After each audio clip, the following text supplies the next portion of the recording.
కుమారుడు రాజ్ కుమార్ నమ్మకమైన వారిని గుర్చిన ప్రస్తావనలో ఈ హెచ్చరికలు అనేవి చాలా అవసరం. నాయన కెమెరా రెడ్ షర్ట్స్ చూడరా బొమ్మ.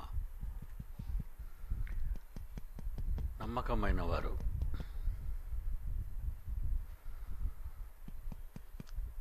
ఈ నమ్మకమైన వారు అనే మాట చాలా గొప్పదండి. దేవుడు నమ్మకమైనవాడు. ఆయన వల్ల సృష్టింపబడిన సకల సృష్టి, ప్రతి జీవి నమ్మకమైంది. ఆయన సృష్టిలో ఆయన నోట నుండి పలికిన ప్రతి మాట వలన పుట్టినవే ప్రకృతి అంతా నమ్మకమైనవి. ఈ నమ్మకమైన ఈ ప్రకృతిలో శ్రేష్ఠులు మనుష్యులు, అపనమ్మకస్తులు. నా జీవితంలో ఎంతోమందిని అపనమ్మకస్తులను చూశాను. కుమారుడు చిన్నవాడు గనుక తన హృదయంలో ఉన్న ఆవేదన బయటపెట్టాడు. ఇప్పటి వరకు బయటకు పోయిన వారు నా పాదాల దగ్గర కూర్చొని నేర్చుకొని ఇదే సత్యం అని చెబుతూ ప్రలోభాలకు, డబ్బులకు ఆశపడి,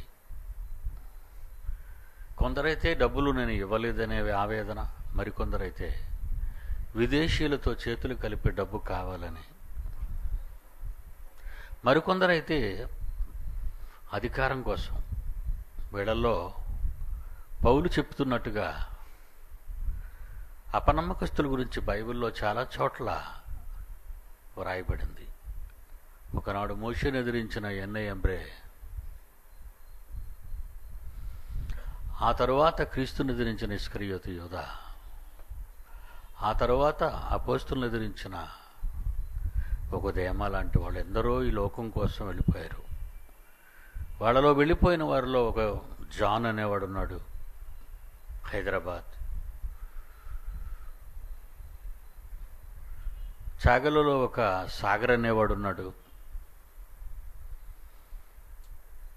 ఒక జాషువా జయదేవ్ ఆయన కుటుంబం ఉంది. ఇలా ఎందరో దేనినో ఆశించి వాక్యానికి నిలబడలేక పోయారు. వీళ్ళ విషయంలో నా పిల్లలు జాగ్రత్తగా ఉండాలి. అలాగే గారడీవాడైన సీమోన్ ఉన్నాడు. అలెగ్జాండర్ అనేవాడు ఉన్నాడు. ఇవన్నీ బైబిల్లో అపనమ్మకస్తులను గురించి ఎందుకు వ్రాయబడింది అని మీరు అనుకుంటారేమో. ఎందుకు చెప్తున్నాడు రాజ్ కుమార్ ఇంత ఆవేదనతో అని మీరు అనుకుంటారని. ఈ అపనమ్మకస్తుల కోసం ఎందుకు వ్రాయబడింది అంటే, ఇలాంటి క్యారెక్టర్ ఉన్న వాళ్ళు మీ మధ్య ఉంటారు. విలన్ లేకపోతే హీరోకుని గొప్పతనం ఏముంది? కథలో విలన్ ఉండాలి. అప్పుడే హీరో హీరో అనిపించుకుంటాడు, లేకపోతే ఏమనిపించుకోడు. అందుకే ఈరోజు చిత్ర నిర్మాతలు ఆకాశం అంత ఎత్తులో హీరో కంటే గొప్పగా విలన్ నిలబడతారు. అందులో ఎన్ఎన్సిపి తీసిన షోలే చూస్తే గబ్బర్ సింగ్ అనేవాడు అసలు పిక్చర్కి హైలైట్. వాడు అంటే ఇంత రాక్షసుడా వీడు, ఇంత కషాయివాడా.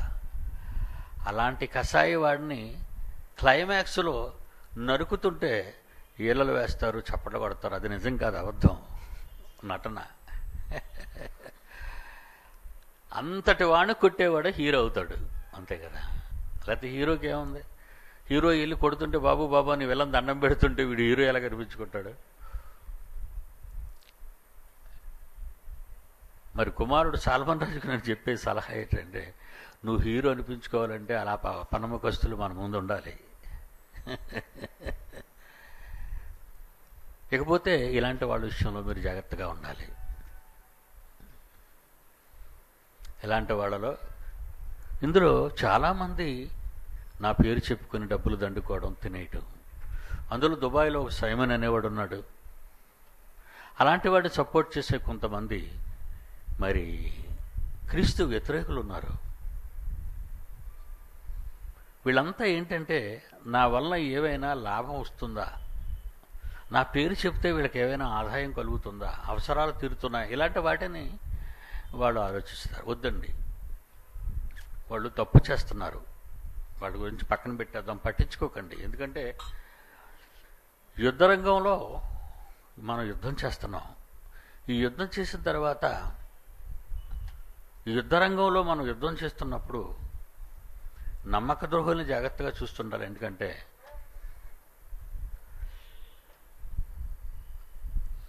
వీళ్ళే మన అంతు చూస్తారు, వీళ్ళే మనల్ని చంపేస్తారు. ఇస్కరియోతు దానికి నిదర్శనం.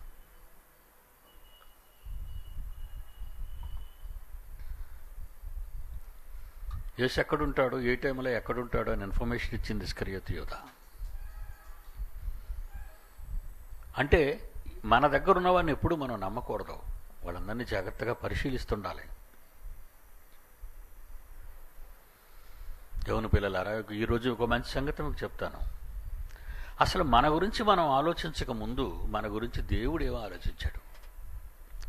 మన గురించి మనం ఆలోచించడం ఎప్పుడు జరిగిందంటే, భూమి మీద పుట్టి ఆలోచన అనేది మన బుర్రకు వచ్చిన తర్వాత సుమారు మైండ్ మెచ్యూరిటీ అంటారు దాన్ని. Mind maturity. మంచి చెడ్డలు ఆలోచించే కాలం బాల్యం తర్వాత మనకు వస్తుంది. జాగ్రత్తగా వినాలి. మంచి చెడ్డలు ఆలోచించేది మన బాల్యం తర్వాత సంభవించేది. అది అప్పుడు మనం మన గురించి ఆలోచించడం మొదలు పెడతాం. మన గురించి మనం ఆలోచించేది ఇప్పటి నుంచి, బాల్యం తర్వాత, మైండ్ మెచ్యూరిటీ అయిన తర్వాత. కానీ మనం పుట్టకముందే దేవుడు ఆలోచించాడు అంటే, మన గురించి మనం ఆలోచించటం మన బాల్యం తర్వాత యవనానికి ముందు అనుకుంటే, మన గురించి ఆలోచించే దేవుడు ఎప్పుడు ఆలోచించాడు అని బైబిల్ని అడిగితే కొన్ని వందల కోట్ల సంవత్సరాల క్రితమే మన గురించి ఆలోచించాడు. అలా ఆలోచించేటప్పుడు క్రీస్తుని గురించి ఆలోచించేటప్పుడు ఇస్కరియోతు గురించి కూడా ఆలోచించాడు దేవుడు. మోషే గురించి ఆలోచించాడు దేవుడు. ఎన్ఐ ఎంబ్రే అనే వారి గురించి కూడా ఆలోచించాడు దేవుడు. Hero villain, hero villain, hero villain. ఈరోజు మన గురించి ఆలోచిస్తున్నాడు ఆయన. ఏమని? జగత్తు పునాది వేయబడక ముందే ఆలోచించాడు. ఏమని? మనకున్న విలన్స్ అందరూ ద్రోహులు, వీళ్ళు దైవద్రోహులు. నేను అలా అయిపోవాలి. అయిపో, బాగా నేర్చుకో. కానీ దేవుడు నిన్ను ఒక పరిపూర్ణుడుగా చూడాలనుకున్నాడు, తనంతటి వాడిగా చూడాలనుకున్నాడు. నువ్వేంటి ఎవరితోనో పోల్చుకుంటావు? భూమి మీద ఉన్న ఎవడో మనిషితో అలాంటి వాడిని అవ్వాలనుకుంటాడు. పీడి సుందరలా కావాలనుకుంటున్నా ఎందుకు అనుకుంటున్నావు? యేసుక్రీస్తులు అవ్వాలని ఎందుకు అనుకోవట్లేదు? దావీదు రాజస్థానంలో ఉన్నాడుగా, దావీదులాగా అనుకుంటున్నావా నువ్వు? యోబు మల్టీమిలియనర్ కనుక యోబులాగా ఉండాలనుకుంటున్నావా? నీకంటూ మార్గదర్శకంగా 2000 సంవత్సరాల క్రితం ఒక మహనీయుడు వచ్చాడు మనల్ని కాపాడడానికి. ఆయన పేరు యేసుక్రీస్తు. ఆయనలో ఉండాలని ఎందుకు అనుకో? మనుషులు బట్టి ఉండాలనుకోవద్దు నువ్వు. ఇమిటేటర్స్ అని కొంతమంది ఉంటారు. ఎన్టీ రామారావు గారు మంచి సినిమాలు వేసే రోజుల్లో రికార్డింగ్ డ్యాన్సులు ఉండేవి. అప్పుడు రామారావులాగా ఒకటి తయారవుతాడు, నాగేశ్వరరావు ఒకలా కృష్ణలాగా ఒకటి తయారవుతాడు. ఆ డ్యాన్సులు, ఆ పండగలకి, ఆ పల్లెల్లో వాళ్ళ నటన, వాళ్ళ నటనది మనం చూస్తుంటే డూప్ అనమాట. వీళ్ళు డూప్స్ అంటారు వీళ్ళని. ఎవడో డూపులాగా నువ్వు ఉండాలని ఎందుకు అనుకుంటున్నావు? పీడి సుందరకు నువ్వు డూపువా? వద్దు. యేసుడు ఉన్నాడు. యేసుని డూపుగా, యేసులా ఉండడానికి ట్రై చేయి. మేము మీటింగ్ పెట్టాం కనుక నువ్వు మీటింగ్ పెట్టడం కాదు, మేము విశ్వవిద్యాలయం పెట్టాం కనుక నువ్వు విశ్వవిద్యాలయం పెట్టేసుకోకూడదు. అసలు నువ్వెంత ఏ స్థాయిలో ఉన్నావో నీ గురించి నువ్వు ఆలోచించుకో. అప్పుడే గొప్పవాడు అవుతావు. ప్రతి విప్లవం పాడైపోవడానికి కారణాలు ఇలాంటి వాడేనండి. ఏ విప్లవమైనా దెబ్బ తిన్నదంటే కారణం ఇలాంటి వాళ్ళ వల్ల. ఎంతోమంది నక్సలైట్స్ లీడర్స్ తుపాకీ గుళ్ళకు దొరుకుతున్నారు. కారణం నక్సలైట్స్లో ఉన్న వాళ్ళే, అందులో ఉన్న వాళ్ళే ప్రభుత్వానికి సమాచారం అందిస్తున్నారు. కనుక తరతరాలుగా ఈ విరోధం అనేది, ఒక మంచి ఉద్యమాన్ని సర్వనాశనం చేసే ఆలోచన అనేది మన మధ్య ఉన్న వారిలోనే ఉంటుంది, ఎక్కడికో పోతుంది. ఒక మంచి ఆలోచన ఆలోచిద్దాం. దేవుడు మన గురించి ఏం ఆలోచించాడు? ఏనైనా ఎఫెసీయులకు రాసిన పత్రిక అందరూ జాగ్రత్తగా వినాలి. అపోస్తలుడైన పౌలు ఎఫెసీయులకు రాస్తూ ఒక ఉత్తరాన్ని 8వ వచనం నుండి ఒక్కొక్క బిట్టు బాగా మీరు ఆలోచించాలి. బాగా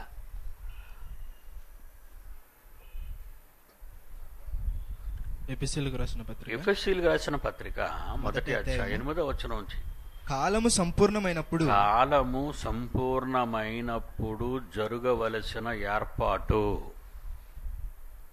కాలం ఎప్పుడు సంపూర్ణమైంది? కాలం ఎప్పుడు సంపూర్ణమైంది?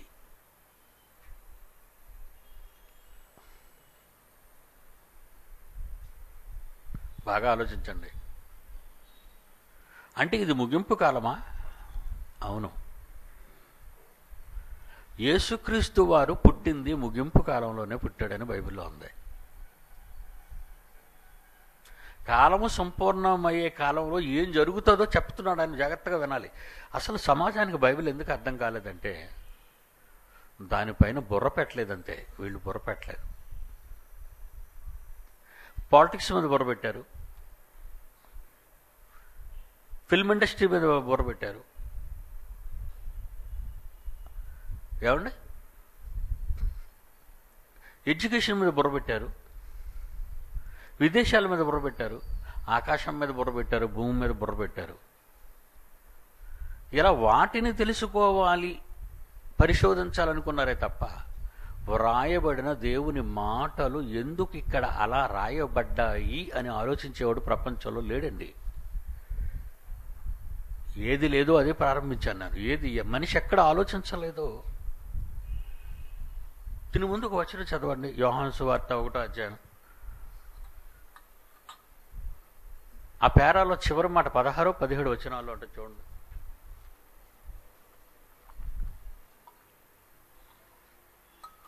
ఆయన పరిపూర్ణతలో నుండి, యోహాను సువార్త మొదటి అధ్యాయం 16వ వచనం. ఆయన పరిపూర్ణతలో నుండి మనమందరము కృప వెంబడి కృపను పొందితిమి. ధర్మశాస్త్రం మోషే ద్వారా అనుగ్రహింపబడెను. ధర్మశాస్త్రము మోషే ద్వారా అనుగ్రహింపబడితే కృపయు సత్యమును యేసుక్రీస్తు ద్వారా కలిగింది. ఎవడునూ ఎప్పుడునూ దేవుని చూడలేదు కనుక, ఎవడునూ ఎప్పుడునూ దేవుణ్ణి చూడలేదు కనుక దేవునితో చూస్తే దేవునితో డిస్కషన్ అవుతుంది. దేవుని డిస్కషన్లో ఆయన మైండ్లో ఉన్న సంగతులు మనకు తెలుస్తాయి.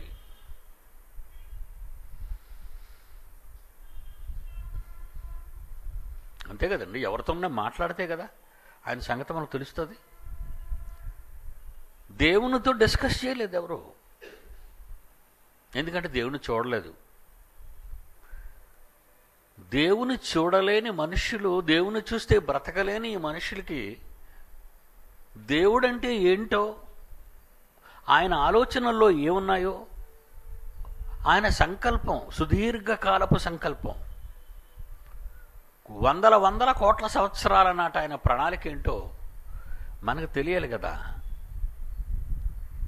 రెసిడెన్షియల్ యూనివర్సిటీ కడుతున్నాను, పునాదు ఒక కోలము నుంచి మరొక కోలమును కలపటానికి ఎర్తలో లోపల భాగాల్లో లోతుల్లో బయటకు ప్లింత్ బీమ్ అంటారు. భూమి మీద కోలమ్స్ని కలిపే వాటిని ప్లింత్ బీమ్స్ అంటారు భూమి మీదకి వచ్చిన తర్వాత. కానీ భూమి లోపల సుమారు 10 అడుగుల లోతులో ఒక కోలమని మరొక కోలముతో పెద్ద ఐరన్ రాడ్స్తో కాంక్రీట్తో సమాధులు ఆకారంలో కలిపాడండి. అది ఒక కోలము నుంచి మరొక కోలమునికి కలపడానికి వాడి ఇనుము, సిమెంటు కాంక్రీటు అంటారు దాన్ని. అది కలిపితే ఒక డూప్లెక్స్ ఇల్లు కట్టించవచ్చండి. ఒక డూప్లెక్స్ ఇల్లు కట్టించవచ్చు. అంటే 68 కాలమ్స్ని కలపడానికి 34 డూప్లెక్స్ ఇల్లులు కట్టించి అమ్ముకుంటే మంచి డబ్బు వచ్చేదండి నాకు. డూప్లెక్స్ ఇల్లు అంటే ఎంత అనుకుంటున్నారు? డూప్లెక్స్ ఇల్లు ₹1,00,00,000 అవుద్ది. అది బజార్లో పెట్టి అమ్మితే ఒక డూప్లెక్స్ హౌస్ ₹1,00,00,000. మా ముందు ఒక చిన్న అపార్ట్మెంట్ ఉందండి స్వాతి. అందులో 2 బెడ్రూమ్ ఫ్లాట్, చిన్ని గదులండి. ఎంత కొన్నారంటే 9 లక్షలకు కొన్నారు. ఎంతకు అమ్మేస్తున్నారంటే 30 లక్షలకు అమ్ముతున్నారు. కొన్నది 9 లక్షలా, మరి అమ్మడం 30 లక్షలు. 3 గదులు లేవు. డూప్లెక్స్ అంటే పైకి ఇంట్లో కూడా మెట్లు పైకి లేవు. దానికే 50 లక్షలు అయితే మరి నేను కట్టిన కోలం టు కోలం డూప్లెక్స్ ఇల్లు అంటే ఆలోచించండి. రేపొద్దున స్ట్రక్చర్ బయటకు వచ్చిన తర్వాత మీరంతా పైదాన్నే చూస్తారు, కానీ లోపల ఏం చేశాను అనేది మీకు తెలీదు. మాకే తెలుసు. అది ఆ పునాదుల్లో పనిచేసే కష్టజీవులైన నా పిల్లలకు తెలుసు. కనుక దేవుని మనస్సు తెలియాలంటే తవ్వాలి. ఇప్పుడు మీరు ఆ పునాది చూడాలంటే తవ్వుకొని వెళ్ళండి. గుణపాలతో తవ్వితే కనబడదు. ప్రొక్లైన్ రావాలండి. అవన్నీ రాకుండా నేను బొమ్మ వేసి కిందన రాయిస్తాను అనుకోండి, మీరు ఎంత అదృష్టవంతులు. నేనే బొమ్మ వేసి కిందన రాయిస్తాను అనుకోండి, దీని వెడల్పు ఎంత, దీని ఎత్తు ఎంత, ఇంత పెక్క వాడావు, ఇంత ఐరన్ వాడావని, ఇన్ని సిమెంట్ బస్తాలు వాడావని, అమ్మయ్యా అనుకుంటాం. దేవుడు రాయించిన ఈ మహావేదం పరిస్థితి అదేనండి. ఇది బజార్లో పడి ఏడుస్తుందండి. ఎవడు బుర్రకెక్కటం లేదు. ఏమనంటే ఏమంటాడు? దేవుడిని అడుగు బయలుపరుస్తాడు. ఏడు బయలుపరుస్తాడు? బోడి ఏటరా బయలుపరుస్తాడు దేవుడిని అడిగితే? నీకు ఎక్కాలు రావాలి. దేవుడు అడుగునైనా ప్రార్థన చేయి, 2వ ఎక్కం వస్తుందని అంటే చెప్పుతో కొట్టేయాలాడిని. ఇంటి దగ్గర చదవాలి. 2, 2, 4 కంఠస్థ పెట్టు. దీని దేవుడిని అడుగుతానంటే పెట్టి అంటే ఎంత సోమరివా నువ్వు? అంటే కూర్చుని అడగడం తప్ప అడుక్కున్న జీవితమే బెగ్గర్ లైఫే. కానీ ఇది సాధన అనేది నీకు ఉండదన్నమాట. పెళ్ళికి దేవుడిని అడగమంటాడు, భోజనానికి దేవుడిని అడగమంటాడు, రాకపోకలేదు కాపాడమని ప్రయాణంలో అడగమంటాడు. అడగటం అంటే అడుక్కున్నాడు బెగ్గరు. ఈ బెగ్గరికి వండుకునే పని ఉండదు, కష్టపడే పని ఉండదు, బియ్యం ఏరే పని ఉండదు, కడుక్కునే పని ఉండదు, కట్లు కొనే పని ఉండదు, కోసుకునే పని ఉండదు. అమ్మా మాదాకాలం తల్లి కూరబడుతుంది అంతే. వీళ్ళు ఎలాంటి వాళ్ళు ఏంటండి? ప్రపంచ క్రైస్తవులు దౌర్భాగ్యులు, బెగ్గర్స్ అండి వాళ్ళు. అన్నం వేస్తే కొంచెం కూర ఉండే తల్లి అంటాడు. రాబాబు కూర్చో వండేడతాం అంటాం మనం. పో ఎక్కడి నుంచి అంటాం. ఈరోజు క్రైస్తవం ఎలా తయారైపోతుంది? అడుగు బయలుపరుస్తాడు దేవుడు. ఏడు బయలుపరుస్తాడురా. ఏంటి బయలుపరుస్తాడు దేవుడు? చదవ్వా నువ్వు? చదవ్వా? చదువు రాని ప్రతి ఒక్కడు కాగితాల మీద రాసుకొని స్లిప్పులు తీసుకొని కాపీ కొడతాడు. వాడిది ఒక డిగ్రీ అయినా, వాడిది ఒక చదువేనా? మన ఇలా కాపీలు కొట్టి దొంగ సర్టిఫికేట్ తెచ్చుకొని నువ్వు డాక్టర్ అయితే ప్రజలు చస్తారా బతుకుతారా? చచ్చిపోతారు. కాపీడు నాలెడ్జ్ ఇది. బండ గుర్తులతో కత్తిరించేస్తుంటాడు. దేవుని పిల్లలారా, యేసుప్రభు అంటున్నాడు ఈ మాట.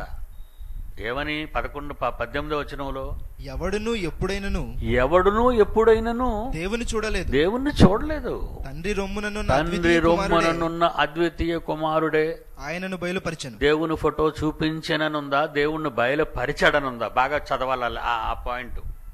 ఎవడును ఎప్పుడైనను ఇదిగోరా మీ నాన్న అని బొమ్మ చూసుకుని, ఈయన మా నాన్న అలా చూపించలేదు. ఆయన బొమ్మ చూపించలేదు, నీకు బయలుపరిచాడు. ఎలా బయలుపరిచాడు? మోషేకు చెప్పిన దేవుని మాటలను ఇశ్రాయేలుకు మధ్య మోషే చెప్పాడు.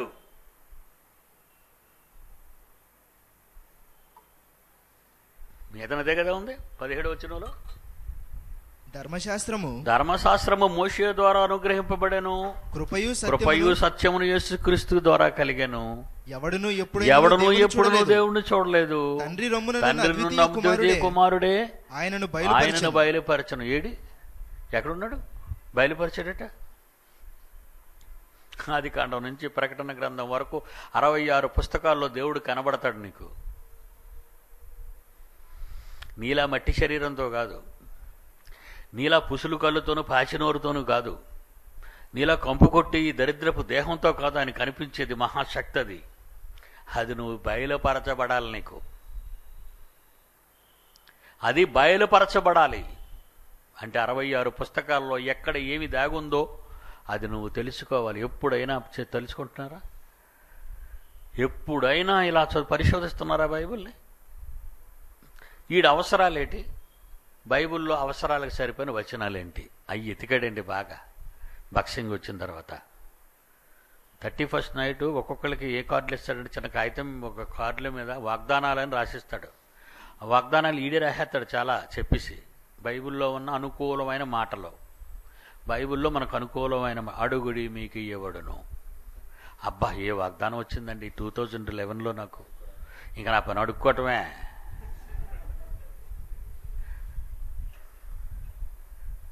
మరొక వాగ్దానం చేస్తారు వాళ్ళు. ఏమని? నీ రాకపోకల యందు యెహోవా నిన్ను ఏనైనా నీ రాకపోకల యందు యెహోవా నిన్ను కాపాడును. నీ రాకపోకల్లో యెహోవా నిన్ను కాపాడు. అబ్బా అయితే నాకు ఈ సంవత్సరాలన్నీ ప్రయాణాలు అనమాట. విమానం, వాడ, సైకిలు, కారు, లారీ, ఎక్కడికి వెళ్ళినా నన్ను కాపాడుతాడు. అంటే రాసేవాళ్ళు మంచి వీళ్ళకి అనుకూలమైనవే రాస్తాడు.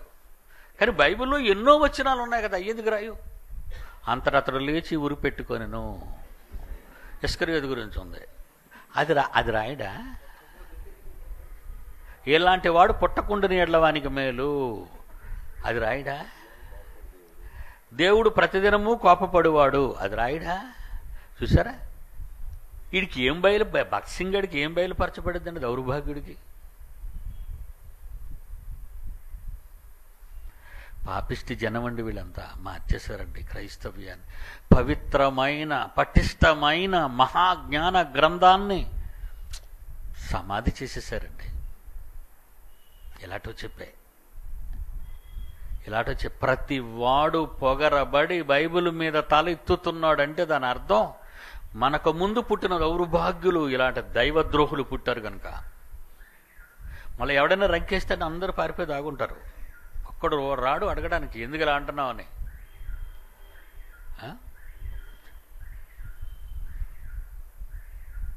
బయలుపరిచేటట. తండ్రి రొమ్ముననున్న అద్వితీయ కుమారుడు నాన్న రొమ్మును ఆనుకున్న కొడుకు ఆయనను బయలుపరిచను. ఆయన బయలుపరిచేటట. మా నాన్న రొమ్ము మీద నేను ఆనుకున్నాను ఇక్కడికి వచ్చే ముందు. యేసుప్రభు వారు అంటున్నారు, నేను ఈ భూలోకానికి వచ్చే ముందు నా తండ్రి రొమ్మును అలాగా ఆనుకున్నాను. అలా నన్ను ఒడిలోకి తీసుకున్న నా తండ్రి తన గుండె మీద చేరబెట్టుకుని, నాయనా ఇదిగో ఇవన్నీ చెబుతున్నాను విను, ఇవన్నీ తీసుకెళ్ళి నీ తమ్ముళ్ళు నీ చెల్లెళ్ళు వాళ్ళెవరనుకున్నావు? నా పిల్లలు ఆయన, నీ తర్వాత పుట్టిన సంతానం ఆయనదంతా. వాళ్ళ కాపాడే, ఇలా చెప్పు ఇలా చెప్పు ఇలా చెప్పు ఇలా చెప్పు ఇలా చెప్పు ఇలా చెప్పు అని దేవుడు ఆదికాండం నుంచి ప్రకటన గ్రంథం వరకు, మోషే నుండి యోహాను వరకు 66 పుస్తకాలలో దేవుని యొక్క ఆంతర్యం భద్రపరచబడింది. దాన్ని మొక్కలు చేసేస్తావా? అవసరానికి ఒక పీస్ తీస్తావా? మరి దీని గురించి నీకు ఆలోచన లేదా? ఏ సంఘాల్లో చూడండి, ఈరోజు ఏ పుస్తకాలు, ఏ కామెంటరీలో చూడండి, ఏం ఆలోచిస్తున్నారు వాళ్ళు? దైవద్రోహులండి. యేసుప్రభు భూమి మీదకి వచ్చి అదే చెప్తాడండి. ఇదే యోహాను సువార్తలో 16వ అధ్యాయానికి వెళ్ళండి.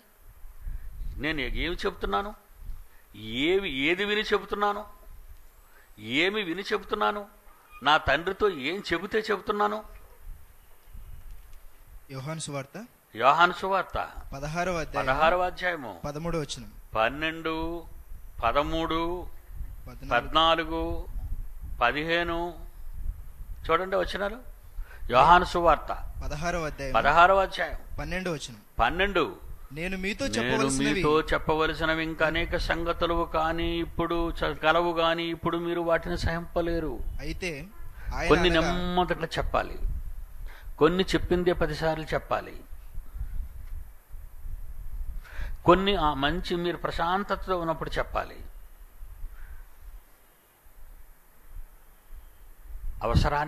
నా అవసరాలకు మీకు చెప్పటం కాదు, మీ అవసరాలకు మీకు చెప్పేది.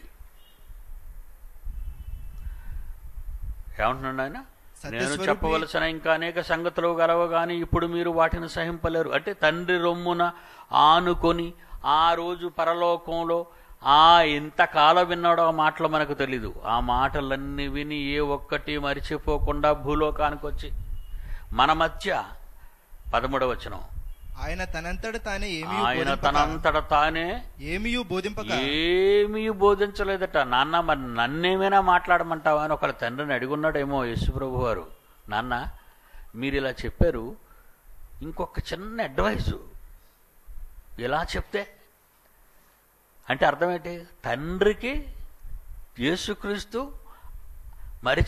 తండ్రి మరిచిపోయినవి చెప్పలేనివి చెప్పేటంతటి వాడా కొడుకు? బాగా వినాలి మీరు. తండ్రి ఏది చెప్పకుండా ఉండలేదండి. కొడుకు అన్నీ వినాడండి ఆయన రొమ్మును అనుకొని. ఏమండి, ఈరోజు కొడుకులు ఉన్నారు సన్నాసులు, బైబిల్లో లేనివి తండ్రి చెప్పనివి ఈడు చెబుతాడు. ఏమంటాడు దాన్ని? మర్మం. యేసు ప్రభువుకు తెలియనిది, పరిశుద్ధాత్మ దేవుడికి తెలియనిది, తండ్రే ఆయనే మరిచిపోయినది ఈడు చెప్తాడు. దాని ఏం పేరు? మర్మం అట. దరిద్రుడు. ఇలాగేనండి బైబిల్ విలువను నాశనం చేశారు ఈ వ్యవస్థ, ఈ ప్రపంచ దొంగ క్రైస్తవ సమాజం. నువ్వు చెప్తావా మర్మం? ఒరే నీకో మర్మం అడుగుతాను, నువ్వు ఎప్పుడు చేస్తావు ఈ మర్మం చెప్పడం? నువ్వు ఎప్పుడు చేస్తావో తెలియని గాడిదవు నువ్వు. ఈ నీ గురించిన మర్మమే నువ్వు చెప్పాలని దున్నపోతావు నువ్వు, చవటవు నువ్వు, దద్దమ్మవు నువ్వు. మర్మా చెప్పడానికి ఎవడరా నువ్వు? అండి అలాగే మాట్లాడితే అలా చావతిట్టాలండి వెళ్ళి. ఆ తిట్లు తినలేక నన్ను అంటారు సుందరరావు గారు అందరినీ తిడుతున్నాడు. మరి ఏం చేయమంటారు? ఆ దరిద్రుడా. పాఠాలు చెప్పకపోతే టీచర్ ముద్దెట్టుకుంటుంది ఆ ఒడిలోకి తీసుకొని, చితగొట్టేస్తుంది.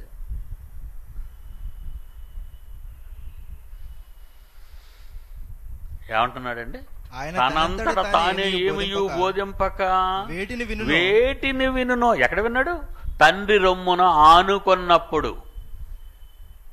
ఎప్పుడు విన్నాడు ఈ మాటలన్నీ? వేటిని వినునో. ఎవరో? యేసుప్రభు వారు.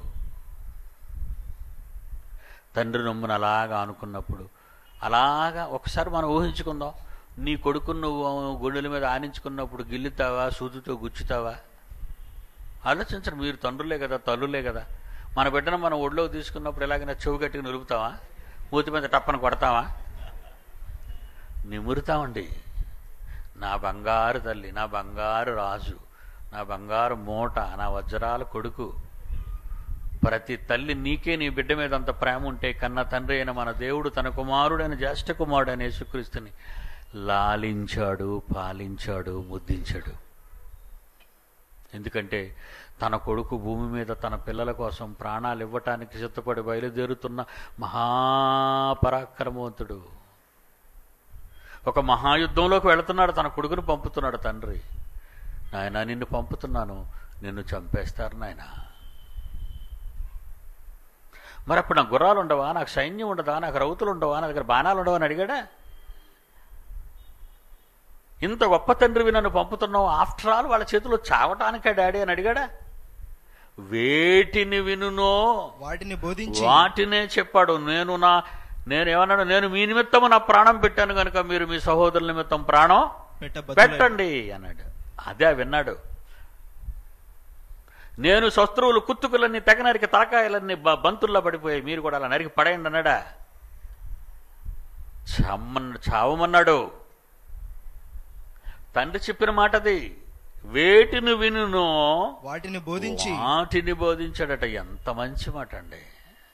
తండ్రి హక్కున ఉన్న తన కొడుకు తండ్రి చెప్పిన మాటలను తూచా తప్పకుండా నమ్మకమైన మాటలు పలికాడు ఆయన. నమ్మకమైన మాటలు. ఆ నమ్మకాలలోని మాటలు ఒక్కసారి చూద్దాం. అదే మర్మం అన్నాడు. ప్రతి పనికిమాలిన వాడి మర్మం అనే పదాన్ని ఉపయోగించుకోకూడదు. ఎఫ్ఎసీయులకు రాసిన పత్రికలో మన పాఠ్యభాగం 1వ అధ్యాయం 9వ వచనం. కాలం సంపూర్ణమైనప్పుడు యేసుప్రభు ఎప్పుడు వచ్చాడనుంది? ఎప్పుడు వచ్చాడు? హెబ్రీ పత్రికలో ఉంది చూడండి, 9వ అధ్యాయం. ఎప్పుడు వచ్చాడు యేసుక్రీస్తు? నాయన ఆ మహేందర్ గారు వచ్చినప్పుడు చెప్పండి. ఎప్పుడు సండే వాడు ఉండాలి. ఏదో పర్మిషన్ తీసుకుని వెళ్ళిపోతున్నాడు. వాడు ఎప్పుడు ఖచ్చితంగా నేను ఉన్నప్పుడు, స్టేషన్లో ఉన్నప్పుడు వాడు ఉండి బైబిల్ చదవాలి. వాడే పర్ఫెక్ట్గా చేస్తున్నాడు వాడు. ఎక్కడుంది? హెబ్రీయులకు రాసిన పత్రిక 9వ అధ్యాయము 26వ వచనం. అట్లైన ఎడల జగత్తు పునాది వేయబడినది మొదలుకొని యేసుక్రీస్తు అనేక పర్యాయములు శ్రమ పడవలసి ఉంటుంది. కానీ అయితే ఆయన యుగముల సమాప్తి యందు తన్ను తానే బలిగా అర్పించుకొనుట వలన. ఎప్పుడు అర్పించుకున్నట్టు బలిగా? యుగముల సమాప్తి, కాలములు పరిపూర్ణమైనప్పుడు. Bible answer to the Bible. ఏదో కథ చెప్పే కహానీలు. హెబ్రీయులకు రాసిన పత్రిక 1వ అధ్యాయం 1వ వచనం. హెబ్రీయులకు రాసిన పత్రిక 1వ అధ్యాయం 1వ వచనం. పూర్వకాలమందు నానా సమయములలో నానా విధములుగా ప్రవక్తల ద్వారాను పితరుల ద్వారాను ప్రవక్తల ద్వారాను మాట్లాడిన మన కన్న తండ్రి ఈ దినములు అంతమందు కాలం పరిపూర్ణమైనప్పుడు తన కుమారుడైన యేసు ద్వారా మాట్లాడాడు. యేసు వచ్చాడంటే కాలాలు పరిపూర్ణం అవుతున్న కాలాలు అన్నమాట. అర్థమైంది? ఒక వచనానికి బైబిల్లో ఎక్కడ లింక్స్ ఉన్నాయో చూడాలి మీరు. దేనికి పడితే దానికి లింక్ ఇచ్చేయకండి. ఎందుకంటే 25 ఏళ్ల నా తపస్సులో నేను నేర్చుకున్న మొదటిది అదేనర్రా. దేన్ని ఎక్కడ లింక్ చేయాలి అక్కడ లింక్ చేయాలి. నీ ఇష్టం వచ్చి నీ అవసరాలకి నీకు అనుకూలంగా నువ్వు చెప్పడానికి బాగుంటుందని నువ్వు లింకులు ఇచ్చేయకు. కానీ దాన్ని లేని దాన్ని.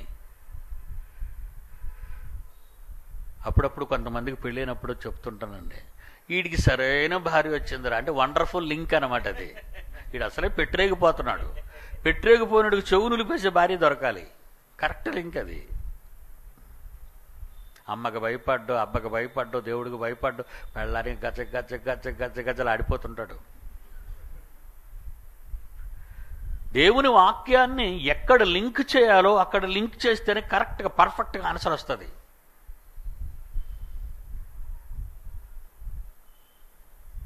ఈరోజు హ్యూమన్ టెక్నాలజీలో కంప్యూటర్ని కనిపెట్టిన తర్వాత మనం ఏదైనా తప్పు కొట్టామనుకో బుద్ధిహీనంగా రిజెక్టెడ్ అంటది. ఓరే సన్నాసి, తెలివి ఉన్న వెధవా, నన్ను చేసిన వెధవా, తప్పు చేసావురా, అదంటే పర్లేదు ఇడికి. మీకు అర్థమైందా లేదా? ఈడే కనిపెట్టాడు కంప్యూటర్. దాని ముందు ఈడే కూర్చున్నాడు. నాకు మరుపు ఎక్కువ, అందుకే నేను పెట్టుకున్నాను దగ్గర అన్నాడు. ఎందుకు పెట్టుకున్నావు కంప్యూటర్ని? ఎందుకు పెట్టుకున్నావు చెప్పు. నాకు మరుపు ఎక్కువ, బ్రెయిన్ అంతా ఓవర్లోడ్ అయిపోయింది కనుక నా మెదడులో ఉన్నవాడిని నీలో పెడుతున్నాను. నీకు మెదడులో ఎలాగైతే మెదడు ఉంటుందో దాంట్లో ఒక చిప్పు పెడతాడు. పొరపాటు నువ్వు ఎదురు చేసావనుకో, నాట్ యాక్సెప్టెడ్ అంటే అర్థం ఏంటి? ఎవరు దరిద్రుడా, తప్పు చేసావురా, సన్నాసి అని అర్థం. ఈసారి అది వినపడాలరా. కంప్యూటర్లో ఆ పదాలు పెట్టాలి. ఒరే వెధవా, తప్పు చేసావు రా అన్నారు. అమ్మో,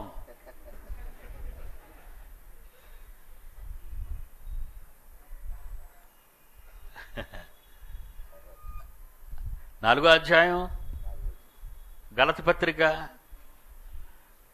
4వ వచనం. గలతీ పత్రిక 4వ అధ్యాయం 4వ వచనం. అయితే కాలం పరిపూర్ణమైనప్పుడు కాలము పరిపూర్ణమైనప్పుడు దేవుడు తన కుమారుని పంపెను. దేవుడు తన హక్కున ఉన్న కుమారుడికి పాఠాలన్నీ చెప్పేసి వెళ్ళిన ఆయన అన్నాడట. నమ్ముతారా ఇప్పుడు? ఆహా, అలాగా. అయితే మా డాడీ మా అన్నయ్యకి ఇచ్చి సమాచారాన్ని అంతా పంపాడు. ఆ సమాచారమే ఏది? వేటిని వినునో వాటిని. ఆ సమాచారమే ఎక్కడుంది? ఆ సమాచారం ఎక్కడుంది? నీకు అనుకున్న లెటర్ రాకపోతే పోస్ట్ మ్యాన్ దగ్గర అలా గుమ్మం పడిపోయి పిచ్చుకొక్కలా చూస్తుంటా, పోస్ట్ మ్యాన్ రాలేదు. ఎందుకంటే మీ ఆయన ఎప్పుడో చెప్పాడు నీకు డీడీ పంపించాను తీసని. పోస్టల్ ద్వారా పోస్టులు వచ్చినప్పుడు, చెక్కులు వచ్చినప్పుడు, అలా ఆయన ఎక్కడో పనిచేసినప్పుడు నేను రిజిస్టర్ పోస్ట్లో పంపించానువే ఫ్యామిలీ గురించి, మీ ఈ నెల ఆటి గురించి మొత్తం డబ్బులు 10,000 మన పోస్ట్ మ్యాన్ గారికి ఒకసారి చెప్పండి. అప్పుడు అలా గుమ్మం దగ్గర కూర్చుంటావు. అలాగే ఒక ప్రియుడు ఉత్తరం రాస్తాడు ప్రియురాలకి. ఉత్తరాలు రాసే టైంలో మేఘ సందేశం అట. మేఘంతో చెప్పాడు వీడు, నువ్వు ఇలాగ వెళ్తున్నావు కదా, అక్కడ మా ఆవిడ ఉంటుంది నా ప్రియురాలు, దానికి ఒక సందేశాన్ని చెప్పు. మేఘ సందేశం ఏమంటే పిట్టల సందేశం. పిట్టలకి కాళ్ళకి తాళ్ళు కట్టి ఉత్తరాలు కట్టేవారు. కానీ ప్రియురాలి సందేశం కోసం ఎదురు చూశాడు ఈ వెర్రి వెధవ. మేఘ సందేశం కొరకు ఎదురు చూసింది, పనికి మాలింది. కానీ తండ్రి సందేశం గురించి, తండ్రి ప్రేమలేఖ గురించి ఏ రోజైనా ఆలోచించిందా? తండ్రి ప్రేమలేఖ అంటే ప్రియుడికి ప్రియురాలికి మధ్యది ఈ దొంగ రాసుకెళ్ళి అది ఎక్కడ పెట్టేశారు ఆ ప్రేమలేఖని? అసలు ప్రేమలేఖ ఎప్పుడు పుట్టిందో తెలుసా? తండ్రి తన పిల్లలకు రాసేదే ప్రేమలేఖ. Lights off.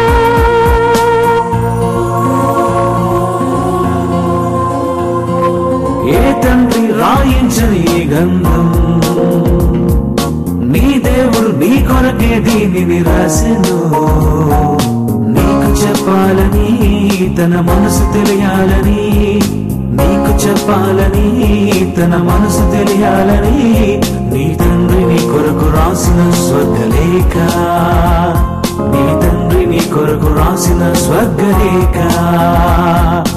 ఏ తండ్రి రాయించని గంధం, నీ దేవుడు నీ కొరకే దీనిని రాసెను నీకు చెప్పాలని, తన మనసు తెలియాలని, నీకు చెప్పాలని, తన మనసు తెలియాలని, నీ తండ్రి నీ కొరకు రాసిన స్వర్గలేఖ, నీ తండ్రి నీ కొరకు రాసిన స్వర్గలేఖ. బైబిల్ అను పదానికి బిబ్లియాను గ్రీకు పదం మూలం. బైబిల్ అనగా పుస్తకాల సమూహం. వేర్వేరు వృత్తులకు, కాలాలకు, ప్రాంతాలకు చెందిన సుమారు 42 మంది ప్రవక్తలచే పరిశుద్ధాత్మ ప్రేరణతో వ్రాయబడిన ఒకే ఒక గ్రంథం బైబిల్.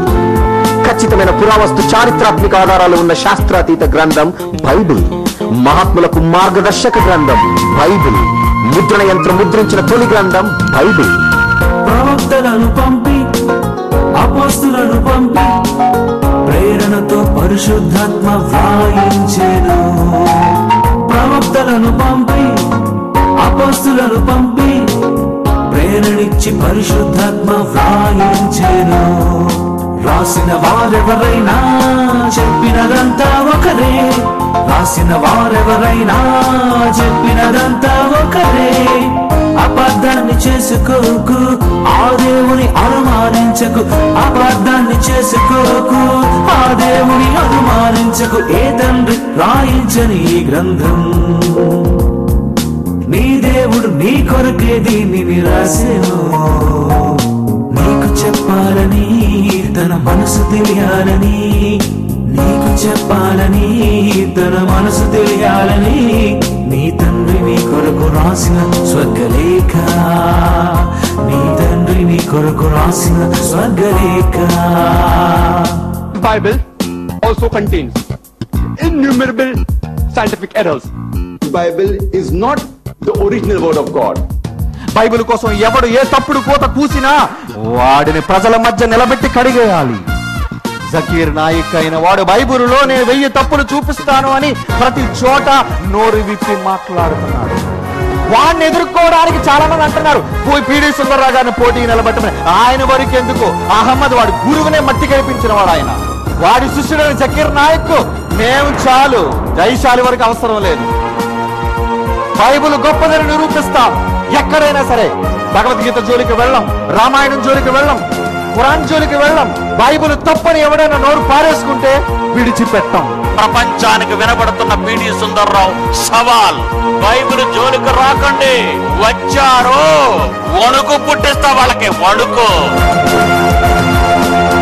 యేసును పంపించి తన ప్రేమను చూపి పరలోకం నీకివ్వాలని అర్పించెను. యేసును పంపించి తన ప్రేమను చూపి పరలోకం నీకివ్వాలని అర్పించెను.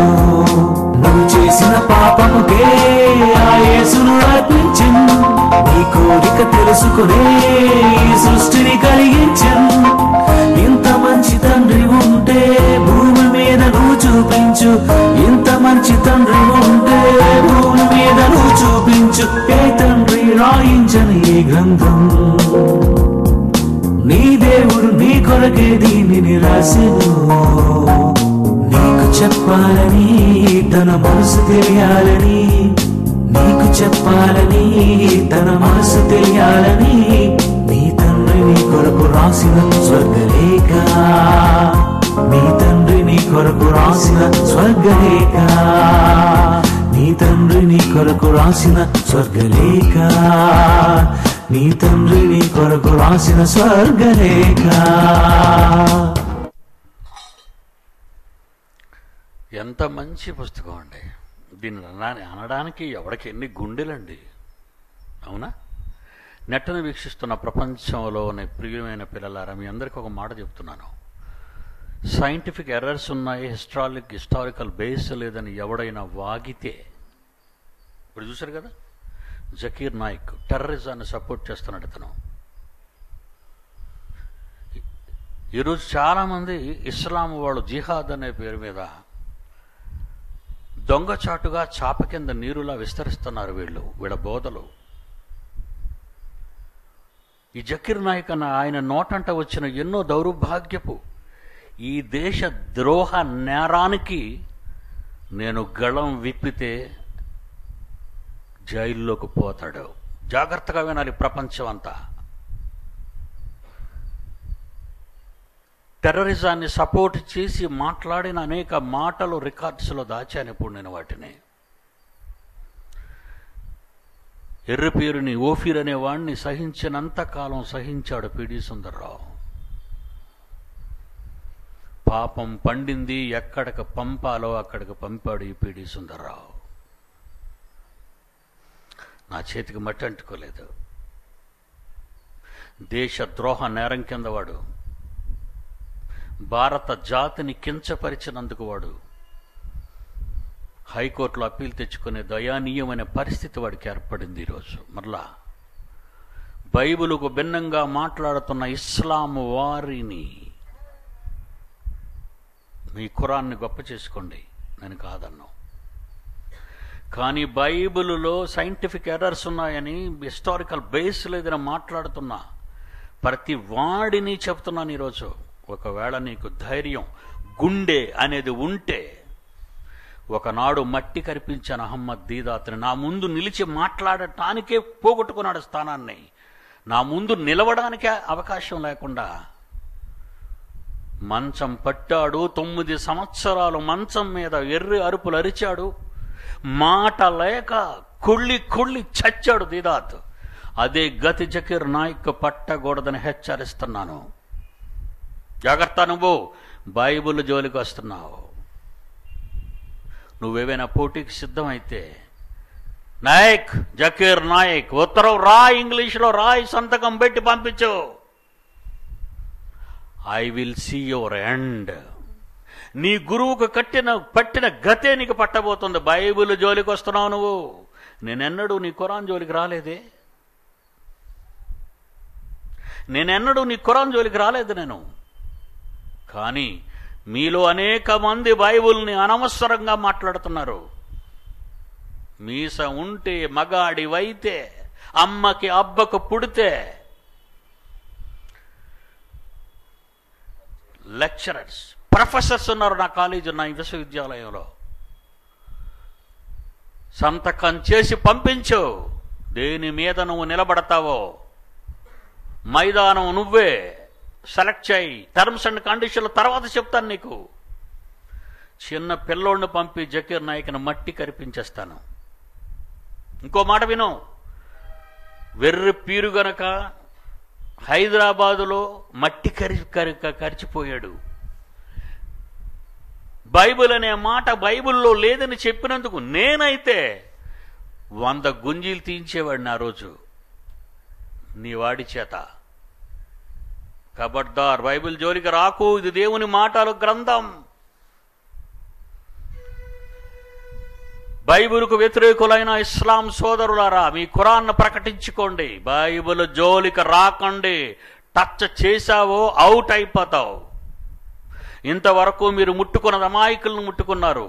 కానీ ఈరోజు మీరు రెచ్చగొడుతున్నది కొదమ సింహాన్ని. దాని దెబ్బకు మీ తాత, దాని దెబ్బకు నీ గురువు డర్బన్ సిటీలో ఏమయ్యాడో, చస్తూ ఎలా ఏడ్చాడో నా క్లిప్పింగ్స్ అన్ని నా దగ్గరే ఉన్నాయి. ఖబర్దార్, ఎక్కువైపోతున్నావు. వద్దు. ఈ రాజ్యాంగానికి విరుద్ధంగా మాట్లాడుతున్నావు మిస్టర్ నాయక్, జకీర్ నాయక్. రాజ్యాంగానికి విరుద్ధంగా మాట్లాడుతున్నావు. ఇలా మాట్లాడినందుకే ఓఫీరు హైకోర్టు బెయిల్ తెచ్చుకోవాల్సి వచ్చింది. నువ్వు ఒక మతాన్ని విమర్శిస్తున్నావు, ఒక గ్రంథాన్ని విమర్శిస్తున్నావు. నీకు ఇండియన్ లా, ఇండియన్ పీనల్ కోడ్ తెలియని ఒక పనికి మాలిన వాడవు నువ్వు.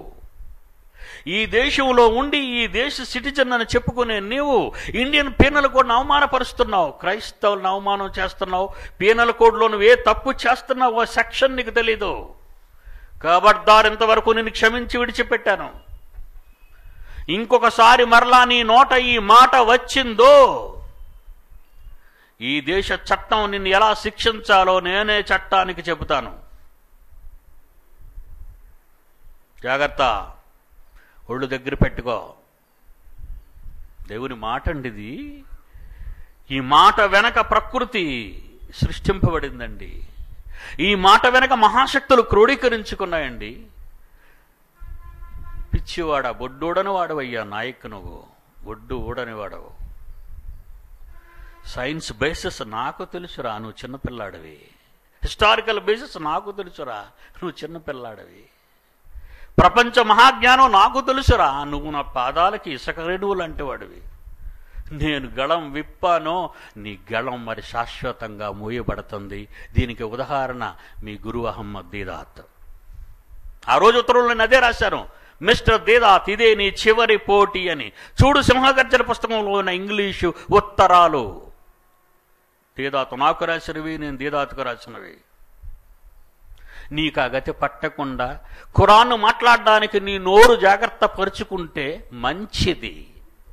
ఆ తర్వాత బైబిల్ జోలికి వచ్చావో నీ ఖురాను నువ్వు చెప్పుకోలేవు, నా బైబిల్ మీద వ్యతిరేకంగా మాట్లాడలేవు. ఎందుకంటే నీ వాయిస్ బంద్ అవుతుంది. కన్న తండ్రి సృష్టికర్త తన కుమారుని లోకానికి పంపి మహాజ్ఞానాన్ని తన పిల్లలకు చెప్పమంటే ఆ జ్ఞానమే తప్పని ఈరోజు దేవుని సంకల్పానికి అడ్డగా వస్తున్న నువ్వు నీ ముగింపును నువ్వే రాసుకుంటున్నావు. నిన్ను టార్గెట్ చేశాను ఈ వేళ నుంచి నిన్ను టార్గెట్ చేశాను. ఈ వేళ నుంచి నువ్వు రోజులు లెక్క పెట్టుకో. దేవుని పిల్లలారా, ప్రతి శత్రువుని ఎలా గురి చూసి కొట్టాలో అందుకే దేవుడు నన్ను పుట్టించాడు 20వ శతాబ్దంలో. దిక్కులేని అనామకులైన క్రైస్తవులు బెక్క మొఖాలు వేసుకుని బైబిల్ని అంటుంటే చాటుకు వెళ్ళి బాధపడుతున్నారే తప్ప మగాడుగా నిలబడి యుద్ధరంగానికి వెళ్ళే మరి దావీదు లాంటి పరాక్రమవంతులు లేరయ్యా క్రైస్తవ్యంలో. ఏలియా లాంటి పరాక్రమవంతులు లేరయ్యా క్రైస్తవుల్లో. యెహోషువలా కత్తిపట్టి యుద్ధం చేసేవాళ్ళు లేరయ్యా ఈ క్రైస్తవుల్లో. యేసురా ప్రాణమిచ్చి కాపాడిన మహాయోధులు లేరయ్యా ఈ క్రైస్తవ్యంలో. పిరికి పందలు వీళ్ళంతా. నా ముందున్న వారు ప్రసంగాలు చేసుకుని డబ్బులు దండుకున్నారే తప్ప ప్రపంచ క్రైస్తవులు తలెత్తుకునేలా ఎవడు ఒక మాట కూడా చెప్పలేకపోయాడు నేను పుట్టినంత వరకు. అందుకే ప్రతివాడు బైబిల్లో తప్పులు ఉన్నాయంటున్నాడు. ఒకడు డేక్స్ వర్షన్ రైట్ అంటాడు, ఒకడు ఇంటర్నేషనల్ వర్షన్ రైట్ అంటాడు, ఒకడు కింగ్ జేమ్స్ వర్షన్ రైట్ అంటాడు, ఒకడు ఓపెన్ బైబిల్ రైట్ అంటాడు. నా బైబిల్ ఒకటే భావం. ఎవడో చెప్పిన దాన్ని, ఎవడో ఇచ్చిన వెర్షన్ నమ్మకండి. మీరు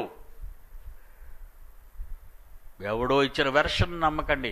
బైబిల్లో భావం అర్థం కావాలి. తండ్రి కొడుకును ఎందుకు పంపాడు, రొమ్మును ఆనేసుకుని ఏం చెప్పాడు, ఏం రాశాడు, ఏం విన్నారు, ఎందుకు విన్నారు, ఎలా విన్నారు, అది ఎంతవరకు నిజమని పరిశోధన నేటి క్రైస్తవ ప్రపంచానికి లేదు. కనుకే లేఖనాల పరిశోధన అనే కార్యక్రమాన్ని నా విప్లవంలో మొదటి సాధనగా, మొదటి అగ్నిబాణంగా ప్రయోగించాను ఈ క్రైస్తవ సమాజం మీద. వద్దు, తప్పు చేయొద్దు క్రైస్తవులారా, తప్పు చేయకండి. దేవుడు రాయించిన స్వర్గ లేఖను తప్పన్న మగాడిని నేనుంటుండగా ఎవడు ఉండడానికి వీల్లేదు. తప్పనకో, నీ ఖురాన్ని చెప్పుకో. క్రైస్తవుల్ని, హిందువుల్ని ముస్లిమ్స్గా మార్చాలని కూడా మార్చేసుకో డబ్బిచ్చి. నువ్వు చేతనైతే, నీకు పౌరుషం ఉంటే, డర్బన్ సిటీలో అహ్మద్ దిదాత తర్వాత పీఠాధిపతి ఎవడైనా ఉంటే ఈ సింహపు గుండె ఎదురు చూస్తుంది ఆకలితో. తీసుకురా, వెల్కమ్. ఏదైనా నెట్లో పంపించక ఉత్తరాలు, దిక్కుమాలిన ఉత్తరాలు. నెట్లో ఉత్తరాలు పంపకండి, తర్వాత నేను పంపలేదంటాడు ఈ కొజ్జ. నెట్లో కాదు, కిందన సంతకం చేయి. మగతనం ఉంటే, అమ్మకి అబ్బకి పుడితే కిందన సంతకం చేయి నీ లెటర్ హెడ్ మీద. అప్పుడు నీకు ముగింపు గీతాన్ని నేనే రాస్తాను. నిన్నెలా ముగించాలో నాకు తెలుసు. నా ముందు నిలబడలేక అహ్మద్ దిదాత్ మరణం దగ్గరికి పరిగెత్తాడు. జ్ఞాపకం చేసుకో, ఖబర్దార్.